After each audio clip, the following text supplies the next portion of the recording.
L'adoption, lorsqu'elle est bien planifiée, pourrait offrir à ses enfants une chance de s'épanouir dans un environnement familial. En effet, le docteur Trisha Boudou, psychologue clinicienne au CEDEM, reconnaît que rédiger une telle loi n'est pas si simple en raison des nombreuses procédures. Toutefois, elle souligne qu'il est essentiel que dans l'élaboration des lois et des droits des enfants, ces derniers, qui sont sans famille, puissent trouver une option viable. Nous, au courant que la loi n'est pas simple pour être rédigée, n'est pas simple pour être vérifiée. Il y a beaucoup de procédures, beaucoup de mécanismes qui doivent mettre en place. Mais il est aussi important de trouver que dans la réception de lois et de droits des enfants, il est extrêmement important que nos enfants qui sont en famille en ce moment réussissent gagnent une option viable. L'enfant lit besoin une famille et le moyen le plus stable, au lieu que l'enfant les retrouve dans un milieu institution, l'option de retrouver dans la famille, c'est dans ce best interest.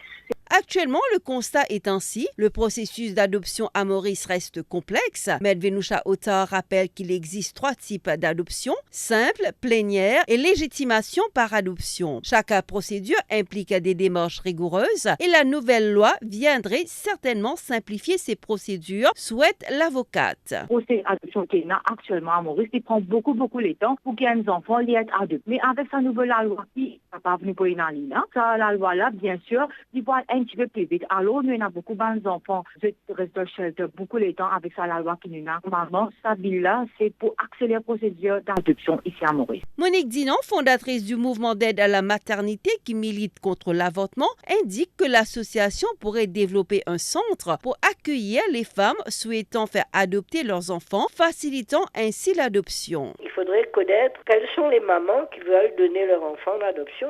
Où est-ce qu'on s'adresse? Est-ce qu'il y a un centre? Disons, même chez MAM, je verrais très bien que nous développions un nouveau sujet que nous pourrions développer. Les personnes qui veulent donner leur enfant en adoption pourraient venir s'adresser à MAM et MAM verrait les parents qui voudraient adopter. Selon les données nationales, nous dit le docteur Trisha Boudou, quelques 400 enfants vivent actuellement dans des foyers d'accueil, faute de placement dans des familles. Le temps presse pour les travailleurs sociaux. On est en 2024. Pour eux, il est crucial que cette loi soit adoptée au plus vite pour offrir à ces enfants la chance d'avoir une vie au sein d'un foyer aimant.